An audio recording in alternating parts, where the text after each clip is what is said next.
Om Namah Shivaya. Namah Shivaya. Hare Hare. Namah Om. Hara Om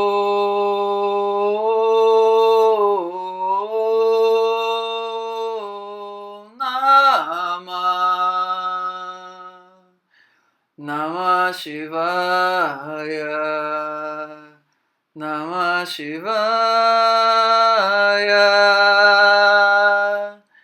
Hare Hare. Namah Om. Hara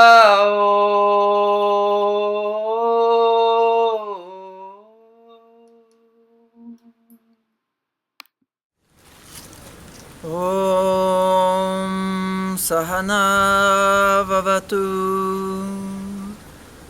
Sahano Bhunaktu Saviryam Karavavahai Tejasvinavaditamastu Ma Vidvishavahai. Om Shanti Shanti Shanti.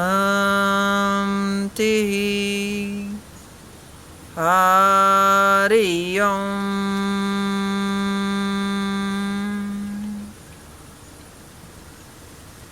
Namaste. In yoga, a lot can be achieved with a good flow of prana. Each pranayama can redirect the flow of prana if it's getting disturbed in any sense. When the prana in the mind is very unstable, we can do some Nadi Shodhana. And this Nadi Shodhana is going to bring again equilibrium between the solar and the lunar poles of our mind.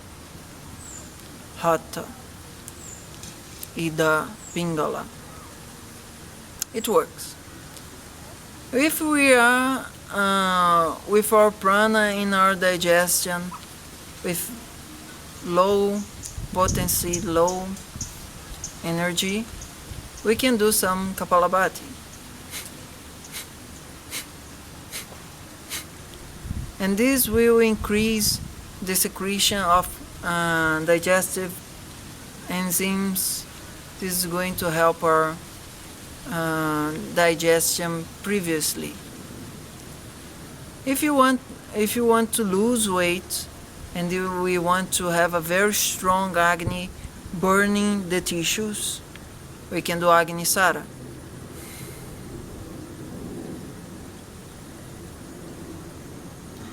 And as we keep out the breath from our lungs, we start to contract and release our belly, so it starts to reorganize the space around our navel region. We can also do several types of pranayama, more specific. But here we are going to talk now about Bhaastrika. Bhaastrika, it's also called fire breathing, but actually I don't remember the name in English of this instrument, but when we are going to put fire on something, on a fireplace, we take an instrument that blows wind, and this movement starts to create a lot of prana going in one specific direction. It's different of a fan working, putting prana in a more large circle. Bhaastrika is going to put prana in a very specific and with very impulse, direct action. There are 3 or 4 different times of Bhaastrika that you can do. And please remember, if you are with high blood pressure or if you are pregnant, don't do this pranayama because it's going to worsen the condition, not the pregnancy, but the blood pressure. If you are pregnant, please consult yogic teacher or Ayurvedic practitioner if you can do any kind of pranayama. There are several different opinions about pranayamas and pregnancy, and please remember that if you're pregnant, be careful. If you're feeling that any kind of action is not supporting your wellness, please consider stopping it. Pregnancy, it's a very delicate natural process, and we should respect it as the most as we can. Okay, disclaimer done. Let's see how we are going to do the Bhaastrika. Oh, and if you have blood pressure, high blood pressure, you can do the Bhaastrika on this way. You just lift a little bit the tip of your nose and breathe like this. And again, consult an Ayurvedic doctor or see with your doctor if you can do in this way. You can take 10 and release and relax, 10 release and relax. But usually people with high blood pressure are not feeling drowsy and are not feeling lazy and are not feeling heavy. So this pranayama is mainly for release the old oxygen, the prana that is fermentating in the lower base of our lungs.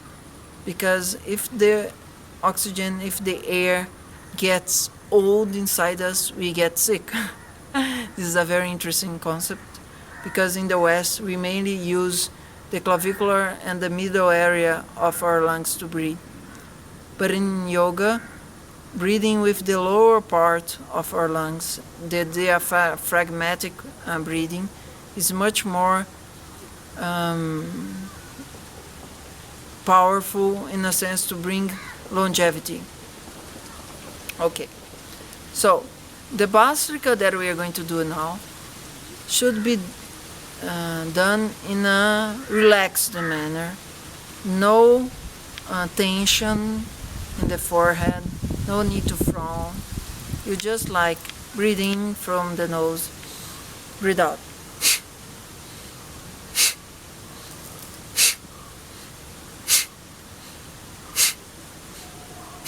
With a gentle smile on your face, closed eyes. When you breathe in, your hand goes open. And when you breathe out, your hand goes down, closed. Women, please take care of your breasts. It doesn't need to shock your ribs. It's just like a gentle pressure, like this. This I call airplane Bhaastrika. But don't mind.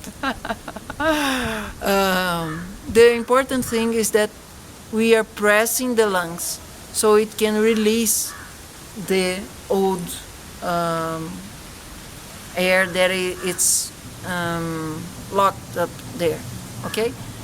You should do the Bhaastrika sitting or in a chair or in Vajrasana, the diamond position, that Japanese position, that you're over your knees and sitting in your ankles, if comfortable. If you're not comfortable, you can put some cushions below your ankles or below your buttocks. This Bhaastrika can be done in the early morning, like 6 a.m. around that, or in the end of the sunlight day, around 6 p.m., more or less. If you want to energize your body, you can do before any physical activity. It's a good warm-up. just as our, I don't know the name of this in English, but it works exactly as a Bhaastrika. And also you can do this when you're feeling very sleepy, like you need to be awake for any reason and you're feeling very sleepy. So when we're sleepy, we take deep breathing to reconstruct the flow of prana inside us. And this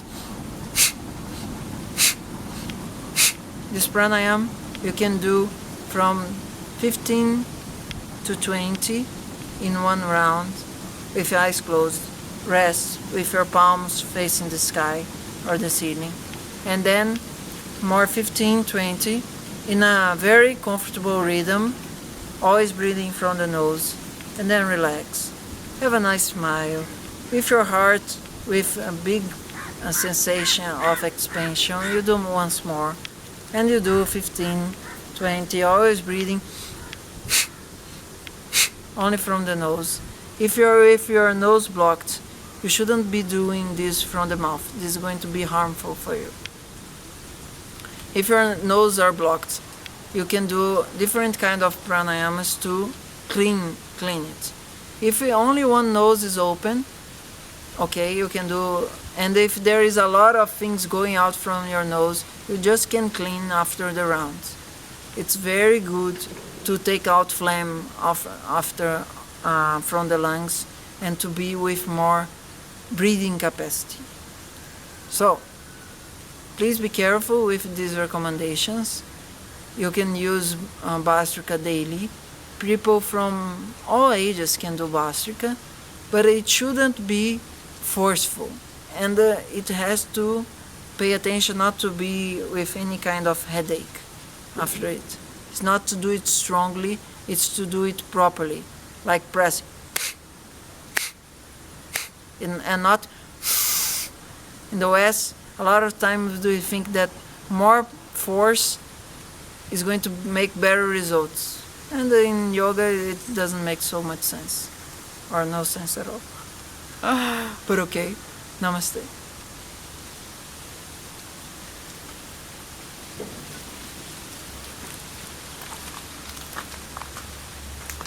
If you wanna have online consultations, please contact my email namaste.tiago@gmail.com. Namaste!